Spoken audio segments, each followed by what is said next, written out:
Russia, Ukraine, War Journal.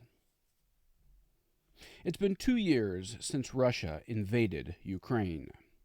Framing it that way, one would think that I've already made up my mind about the war. In fact, I haven't. I'm one of those sappy types who says things like, in war, the only real victims are the innocent civilians. The generals and policymakers can go to hell, I say. For we flower powers and fence sitters, it's easy to condemn everyone Putin, Zelensky, and the Western powers. However, recent news and media clips have made me realize that I should have stronger thoughts about the war, as it might be the harbinger to another.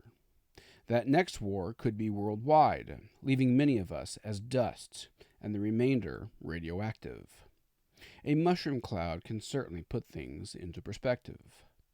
In 2022, during a meeting between Putin and French President Macron, Putin said that if Ukraine were to become a member of NATO, that the rest of us would be pulled into a conflict against our will, quote unquote.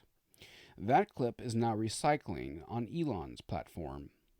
Fast forward to the 2-year anniversary, and we have the Secretary General of NATO, Jens Stoltenberg, who assures us that Ukraine's ascension to NATO is inevitable. It is not a question of if, Stoltenberg says, but of when.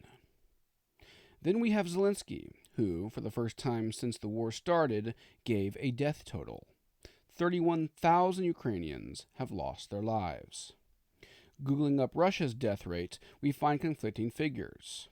In December, a declassified U.S. estimate was that 315,000 Russians were dead or injured. The Ukrainian government puts out numbers regularly, possibly to tout their strength and resilience.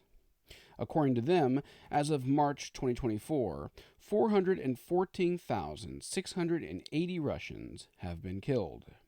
Somehow, there's many more dead Russians than dead Ukrainians.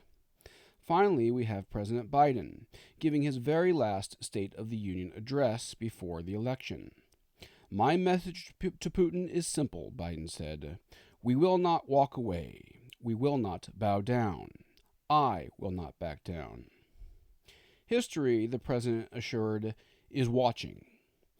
If that's true, then history includes the 4 in 10 Americans who think the U.S. is spending too much on aid to Ukraine, so says a recent Associated Press poll.